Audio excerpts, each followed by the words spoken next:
Urban आपका जितना बड़ा चैलेंज और जो बड़े इशू शहरों की जो हालत हो गई है, really need it. So again he was very good. आपको पता ही है सलमान गनी साहब, तो उन्होंने ओके किया, रिवाइज द पीसी वर्क। और फिर मैंने कहा जी अब ये अर्बन यूनिट जो है ये सिर्फ उस वर्ल्ड बैंक के प्रोजेक्ट का नहीं है, बल्कि रिच एक्सपीरियंस और इस फील्ड में रहते हुए, और आपने पाकिस्तान के Lahore definitely is a good example, but पूरे आपको सिंध का भी तजर्बा रहा, जी जी। आपका मेन 3 इश्यूज आपको अपने हमारे अर्बन सेंटर्स की क्या लगते हैं? बंदे काम करते हैं जी, और उन 9,000 में से सिर्फ 5 लोग हैं, गिन के 5, जिनके पास मैट्रिक से ज्यादा पढ़े हुए हैं। एक मैं हूँ, 2 इंजीनियर हैं और 2 चीफ सेंट्री इंस्पेक्टर। बाकी जितने हैं वो तो सारे जी। हम डॉक्टर नासिर जावेद साहब के साथ है। अब ज़ाहिर है उसकी अर्ली कैरियर, उसकी सिविल सर्विस की पोस्टिंग वगैरह, और अब हम काम की बात पे आते हैं अर्बन यूनिट लाहौर या अर्बन यूनिट पंजाब में, जहाँ से उसने बहुत कंट्रीब्यूशन किया। सर अब इसके साथ हमारी, आप वहाँ पे एज ए पीडी आ गए? मैं जी, मुझे as a project, it was, उससे पहले कुछ भी नहीं था ना, कुछ भी नहीं, प्रोजेक्ट डायरेक्टर स्टार्ट।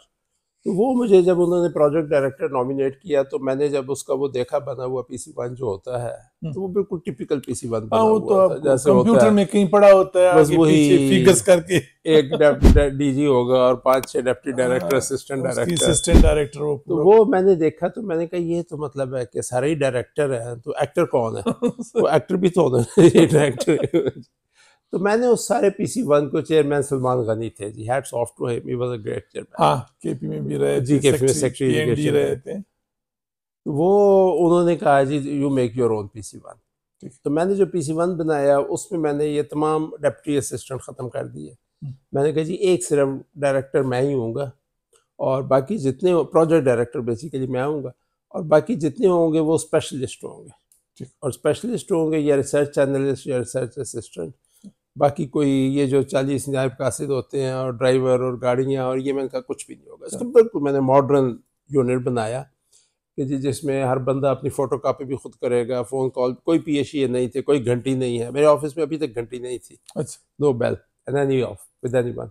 कोई नायब कासिद नहीं है, चाहे आपने खुद बनानी है, आपने अपनी बस सिर्फ सफाई के लिए चंद लड़के थे जो सफाई करके चले जाते थे, और एक नायब 2 नायब कासिद जो बर्तन धो के रख देते थे, नथिंग मोर। मेरा भी कोई नहीं होता था।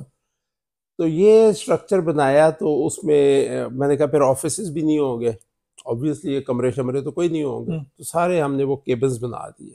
अच्छा, वो जिस तरह मॉडर्न ओपन मॉडर्न जो है उस वक्त अभी ये इतना, ये 2005 नहीं था, नवंबर 2005 की बात है, भाई जी 5 नवंबर को 20 साल पूरे हुए उसको। तो उस वक्त मैंने वो जब बनाया और रिसर्च एनालिस्ट रखे, और मैंने कहा ये कोई क्लर्क, स्टेनोटाइपिस्ट, कोई ये इस किस्म की क्लरिकल स्टाफ है ही नहीं सिरे से, सब पढ़े लिखे इंजीनियर्स होंगे इसमें। तो पीडीडब्ल्यूपी जब प्रेजेंट किया, वहाँ तो वो सारे वही लोग ट्रेडिशनल ब्यूरोक्रेट बैठे थे, उन्होंने चीर फाड़ कर दी पीसी1 की कि ये भी गलत है, ये कैसे है, फला है, ढींग है। तो मैंने कहा सलमान गनी साहब को, मैंने कहा सर मैं जस्टिफाई करूँ अपने पॉइंट? तो सलमान साहब ने कहा नहीं कोई ज़रूरत नहीं है। उन्होंने पीसी1 बंद किया और कहते अप्रूव्ड एज इट इज़। मतलब उन्होंने कहा कि आई नो नासिर, जो ये कहता है इसको कर लेने दें, ही इज अ प्रोजेक्ट। बिल्कुल। तो that was sir starting point, that was in November 2005। ठीक। तो फिर उस वक्त शुरू में कुछ भी नहीं था, एक कमरा था 316 नंबर पीएनडी में ऊपर। अच्छा। उसमें बैठ के ये सारा प्लान किया, और मांगे तांगे के कंप्यूटर वगैरह से हमने वो लेटर्स टाइप किए, और फिर एजेटन रोड पे हमने ऑफिस बनाया। तो शुरू में बड़ी लीन एंड छोटी टीम थी, 5-6 स्पेशलिस्ट और 8-10। मेन फोकस सर आपका क्या था? अच्छा, मेन फोकस सर ऐसे था कि it was design to be on paper project management unit for a World Bank funded project, large Punjab large cities project, PCGIP के नाम से। $300 मिलियन का प्रोजेक्ट था। वो लिमिटेड था कि 5 बड़े शहर जो हैं, लाहौर, मुल्तान, रावलपिंडी, फैसलाबाद, गुजरांवाला, इनमें हमने इंस्टीट्यूशनल रिफॉर्म्स कर। It was a policy loan to certain policy mayors, और कुछ $300 मिलियन में 280 शायद थे जो इंफ्रास्ट्रक्चर पे खर्च होने थे। बाद में वो कम होकर 150 रह गए थे, टोटल प्रोजेक्ट ही आधा हो गया था। मैंने सर जब ये सारा स्टडी किया, शुरू के 3-4 महीने वर्ल्ड बैंक के मिशन आए गए, और मैंने देखा सारा, तो I made a presentation to the chairman and chief minister. मैंने कहा सर अगर आप ये कहें कि जी ये 3 साल के प्रोजेक्ट, 3 साल का ही होता है प्रोजेक्ट, उसमें 300 मिलियन से कोई चेंज आ जाएगी सिटीज़ में, तो कोई नहीं आनी, क्योंकि ये बहुत ऊँट के मुंह में जीरे के बराबर है। सिटीज़ के प्रॉब्लम इतने ज़्यादा है, इनको तो कम से कम 10 साल लगेंगे। तो कहते व्हाट डू यू सजेस्ट। तो मैंने कहा इस यूनिट को मुझे थोड़ा एक्सपेंड कर लेने दें कि मैं इसमें चंद और बंदे भर्ती कर लेता हूँ और इसका PC1 रिवाइज कर लेते हैं, और जितने आपके अर्बन सेक्टर के इश्यूज हैं उनमें इसको एक आप थिंक टैंक या पॉलिसी यूनिट या आपको सपोर्ट यूनिट बना लें। क्योंकि सर अगर आप देखें तो स्टैंडर्ड गवर्नमेंट के डिपार्टमेंट में कोई खास डेप्थ कोई नहीं होती, एक secretary, 2 special secretary, 2 additional secretary, SO वगैरह, उनमें कोई भी स्पेशलिस्ट नहीं होता, वो सारे आम डिग्रियां लेकर आए हुए होते हैं। तो यही हाल होता था हाउसिंग डिपार्टमेंट का भी, सिवाय चंद इंजीनियर्स के, वो भी सिर्फ वो पब्लिक हेल्थ में ही होते थे अर्बन, और वो भी अपनी इंजीनियरिंग भूल जाते हैं क्योंकि हमारा फाइल वर्क सिस्टम है ना, वो सारा उसी में रह जाते हैं और पैरा नंबर 20 और तो वो भी भूल जाते हैं। तो मैंने कहा जी अर्बन आपका जितना बड़ा चैलेंज और जो बड़े इशू, शहरों की जो हालत हो गई है, really need it. So again he was very good. आपको पता ही है सलमान गनी साहब, तो उन्होंने ओके किया, रिवाइज द PC1। और फिर मैंने कहा जी अब ये अर्बन यूनिट जो है ये सिर्फ उस वर्ल्ड बैंक के प्रोजेक्ट का नहीं है, बल्कि ये गवर्नमेंट ऑफ पंजाब का एक थिंक टैंक है, तो इसके अंदर आपने देना। एंड देन इसका नाम जो था वो फिर अर्बन, टोटल नाम था इसका अर्बन पॉलिसी मैनेजमेंट, बड़ा लंबा छोड़ा था, तो मैंने उसको स्मार्ट करके अर्बन यूनिट कर दिया। मैंने कहा लोगों को याद तो रहे ना, ब्रांड नेम है ये अर्बन यूनिट जो है ये बेसिकली। तो उसमें फिर हमने ADB के प्रोजेक्ट, जायका के, UN के, जो प्रोजेक्ट अर्बन सेक्टर आता था वो हमें दे देते थे। फिर क्या सर मेन इंटरवेंशन थे जो आप कॉल बैक करते हैं, जो आप कहते हैं कि हमने ये इंटरवेंशन किया? Sir to be honest I am not bragging, but अल्हम्दुलिल्लाह अर्बन यूनिट ने 15, अगर अभी तक काउंट कर रहे हैं 20 साल में, और मैंने 18 में छोड़ा था, 13 ईयर्स में वहाँ रहा था, तो अर्बन सेक्टर में बहुत हमने काम किया था। We started with थोड़ा हमारे व्यूअर्स के साथ शेयर करें ना। We started with, देखिए सर सबसे पहली चीज़ जो हमने, मुझे याद है 2006 के 7 में की थी, जो अर्बन ये जो रेजिडेंशियल एरियाज होते हैं, उनकी जो मेन सड़कों हैं उसके ऊपर लोग दुकानें बनाना शुरू कर देते हैं, ऑफिस शुरू कर देते हैं, रिबन डेवलपमेंट, कमर्शलाइजेशन, वो जो है फिर बाद में वो कमर्शलाइजेशन फीस लेके TMA या वो करते रहते हैं, और इसको हम कमर्शलाइजेशन पॉलिसी का नाम देते होते थे, और एक झूठी सच्ची सी पॉलिसी बन जाती थी। Sorry for this word but let me be candid for the younger generation. मैंने जब दुनिया का सिस्टम स्टडी किया, इंटरनेशनल अपने हमारी टीम मेंबर्स में डिस्कशन की, मैंने कहा दुनिया में कहीं भी ये तरीका नहीं होता। There has to be some framework जिसमें आप सिटीज़ के लैंड यूज जो है उसको डिफाइन करें, उसको रीडिफाइन करें, उसको आप मैनेज करें। तो परहैप्स फर्स्ट टाइम हमने वो Punjab land use plan rules बनाए थे। रूल्स है 2009 में हमने पंजाब लैंड यूज रूल्स बनाए थे, जो अभी तक चल रहे हैं पंजाब में। फिर बाद में उसी पैटर्न पे मेरे ख्याल बाकी प्रोविंसेस ने उसमें काम किया था। उस पंजाब लैंड यूज रूल्स में हमने कहा था कि जी कमर्शलाइजेशन रादर देन रेट्रोस्पेक्टिव, कि जब पहले सड़क बन जाए लोग बना लें, फिर आप जुर्माने करें, बुलडोजर लेके पहुंचे, यू शुड प्लान फर्स्ट। ठीक, और उसकी फिर हमने पैरामीटर्स बनाए कि आबादी इतनी हो, यूज इतना हो, ये बड़ी सड़क हो, पार्किंग की, EIA हो, TIA हो, ये सारी चीजें। आपने शायद उसमें GIS का यूज भी किया उस वक्त सर। GIS 2008 में हमने स्टार्ट किया था, और GIS उस वक्त पाकिस्तान में सेक्टर में तो किसी को पता भी नहीं था। सो वी थॉट कि this is the real technology to go. तो अभी भी अल्हम्दुलिल्लाह पाकिस्तान में शायद सबसे बड़ा GIS का सेंटर अर्बन यूनिट ही है। मतलब 2018 में हमने जिस वक्त लैंड यूज रूल हो गए सर, GIS इंट्रोडक्शन सारी की सर। उसके बाद building rules, solid waste management के रूल्स, वाटर सैनिटरी, मतलब जो रेगुलेटरी फ्रेमवर्क रिवाइज हो रहा था वो हमारी कंपनी की तरफ, वो हमारे यूनिट की तरफ आता था। सॉलिड वेस्ट में सर क्या पॉलिसी रही आप? सॉलिड वेस्ट में सर मैंने अगेन, चूंकि मेरी वो तो एरिया ऑफ फील्ड था, तो CM साहब ने कहा जी इसका लाहौर का कराची निकाल के दे भी तो मैं सर उनको बार बार एक ही कहता था, मैंने कहा सर सॉलिड वेस्ट का जो महकमा LWMC में, इसमें 9000 बंदे काम करते हैं जी, और 9000 में से सिर्फ 5 लोग हैं, गिन के 5, जिनके पास मैट्रिक से ज्यादा पढ़े हुए हैं। एक मैं हूँ, 2 इंजीनियर हैं और 2 चीफ सेंट्री इंस्पेक्टर। बाकी जितने हैं वो तो सारे वर्कर्स हैं। तो कोई महकमा दुनिया का दिखाएं कि जो इस तरीके से चल सकता हो। तो मैंने कहा जी इसमें बहुत अच्छी आपको स्ट्रॉन्ग ह्यूमन रिसोर्स मैनेजमेंट चाहिए, इसमें आपको क्विक डिसीजन मेकिंग चाहिए। सिर्फ 2000 में उस वक़्त के जो प्रेसिडेंट थे वो पाकिस्तान लाहौर आए और उन्होंने 17 करोड़ रुपया दिया मशीनरी परचेज के लिए फॉर सॉलिड वेस्ट के लाहौर को। मैं उस वक़्त एमडी था सर, मेरे ख्याल 1.5 साल तक हम कोशिश करते रहे, वो 17 करोड़ खर्च नहीं हो सका।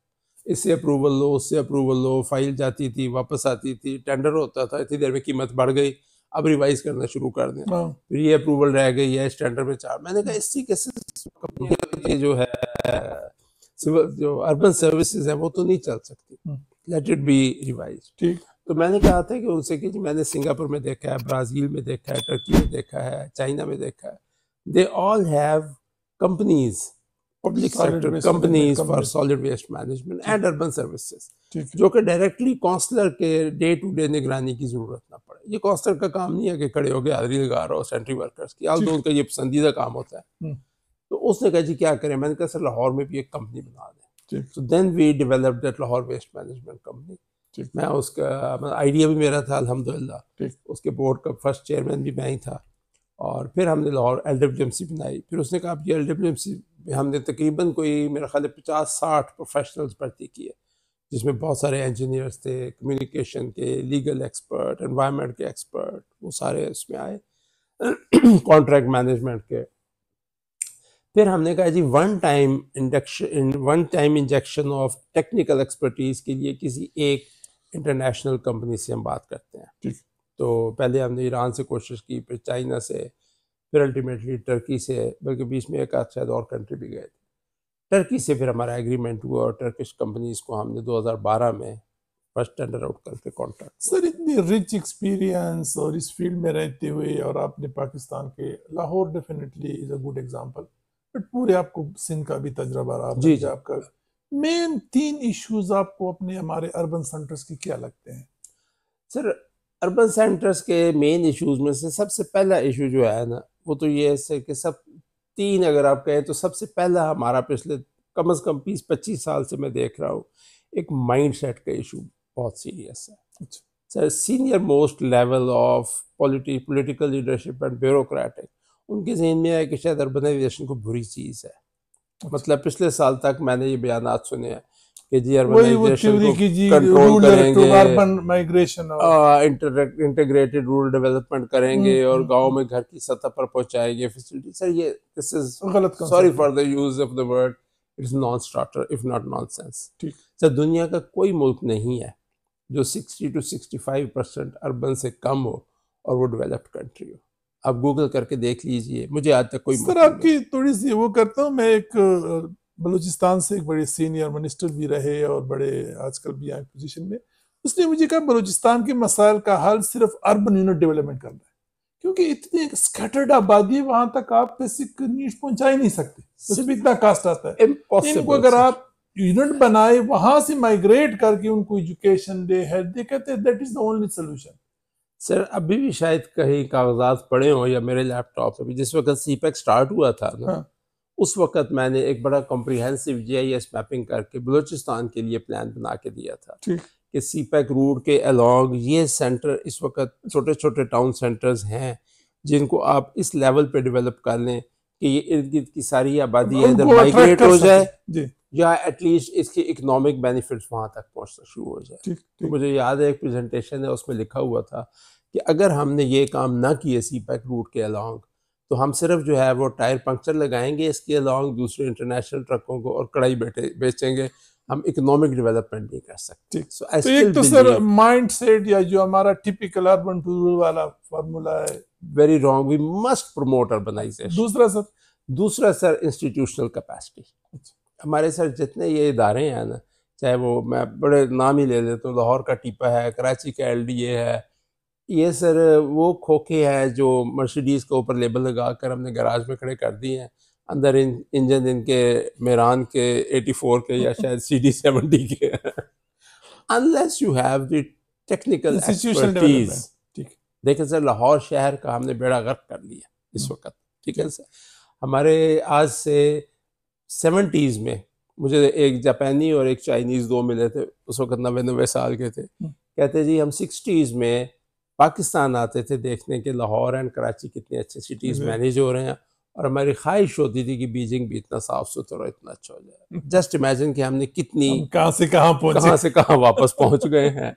सो दैट इज बिकॉज कि हमने उन इदारों को ग्रो ही नहीं होने दिया। ठीक। जो हम क्या, मैं आपको एक एग्जांपल दे देता हूँ, रियल लाइफ केस स्टडी, आज भी शायद वही है। PMA सियालकोट का मैंने स्टडी किया था सर। मैंने कहा आपकी ये जो अर्बन प्लानिंग 7 लाख की आबादी का शहर है, तो मैंने वहाँ जाकर देखा, तो मैंने कहा आपके TMA में अर्बन प्लानिंग या टाउन प्लानिंग या जो बिल्डिंग के नक्शे पास होते हैं, ये कौन है और कैसे होता है, यूनिट क्या है। तो पता चला कि अभी आप देख लें सर, पंजाब जो लोकल गवर्नमेंट एक्ट है उसमें एक TO प्लानिंग की भी एक पोजीशन है। तो एक इंजीनियर लड़की, टाउन प्लानर लड़की वहाँ बैठी थी, जो शायद 1.5 या 2 साल उसका टोटल एक्सपीरियंस था, और जितने नक्शे आ रहे थे, और अगर वो 6 घंटे डेली भी काम करे तो एक नक्शे को 15 मिनट से ज़्यादा वो नहीं दे सकती। तो आप मुझे बताएं कि कौन सा कंप्यूटर है, या ChatGPT उस वक्त था कि 15 मिनट में वो पूरी बिल्डिंग का नक्शा पास कर दे। So we have no capacity. Istanbul में और बीजिंग में 2-2, 2,500 हज़ार टाउन प्लानर्स होते हैं दुनिया के अच्छे शहरों में, तब जाकर चीज़ें रेगुलेट होती हैं। हमारी इंस्टीट्यूशनल कैपेसिटी 6,000 टेक्निकल साइड पे 6,000 हाउसिंग सोसाइटीज, हाउसिंग यूनिट नहीं, 6,000 हाउसिंग सोसाइटीज पंजाब में बन जाती हैं illegal. Even CDA 90 housing societies. यार तुम सो रहे थे, where is your capacity, where are the people in the field. जिस वक्त हाउसिंग कॉलोनी बन रही है उस वक्त हमें नजर ही नहीं आती। और ये जो हमारी, कल मैं कहीं ट्वीट भी किया, बल्कि इस पे कोई कैंपेन चल रही है एक कि जी हम क्रैक डाउन करेंगे। सर क्रैक डाउन और कैंपेन्स का मतलब ये है कि हमने 1-2 साल काम कोई नहीं किया, हम सोए रहे हैं, आज हमें अचानक याद आ गया, फिर दोबारा सोना है। So this concept of crackdown and campaigns must end. तीसरा सर क्या होगा? माइंडसेट, इंस्टीट्यूशन डेवलपमेंट, और तीसरा अर्बन प्लानिंग में तीसरा सर ये है कि हाँ, तीसरा मोस्ट इम्पोर्टेंट ये है कि हम अपने सिटीज़ को पब्लिक ट्रांसपोर्ट पे डिज़ाइन करें, नॉट ऑन कार्स। ये जो हमें शौक है फ्लाईओवर बनाने का, सिग्नल फ्री कॉरिडोर बनाने का, अंडरपास बनाने का, कि कार में जो बैठा है बंदा उसको गर्मी ना लगे, उसको पसीना ना लगे, वो फौरन इशारे पे खाना पहुंच जाए, जाके घर जाके सो जाए। बाकी सर लाहौर में 15% के पास कार है, 85% के पास कार नहीं है। सड़क पे आप देखें तो 90% रोड स्पेस हमने कार वालों को दे दी। So the third is public transport. And public transport भी एक स्मॉलर कंपोनेंट है। मैं समझता हूँ कि अगर हमें कभी टाइम मिले तो नेक्स्ट फ्यू डेज एक हमें सेपरेट प्रोग्राम करना चाहिए सिर्फ ट्रांसपोर्ट इश्यूज ऑफ लाहौर के ऊपर। I have so many points कि जो हम गलत कॉन्सेप्ट चला रहे हैं, जिसकी वजह से होता है। ठीक है सर। सो तीसरा जो है वो ट्रांसपोर्ट, और चौथा जो है वो बिल्डिंग रेगुलेशंस या डेंसिटी ऑफ द सिटीज। जिस डेंसिटी पे हम जा रहे हैं, इस डेंसिटी पे ये लॉस एंजल्स तो बन सकता है, एक कोई बार्सिलोना नहीं बन सकता। चलिए सर, थोड़ा सा ब्रेक लेते हैं और फिर आगे इस सिलसिले को बढ़ाते हैं।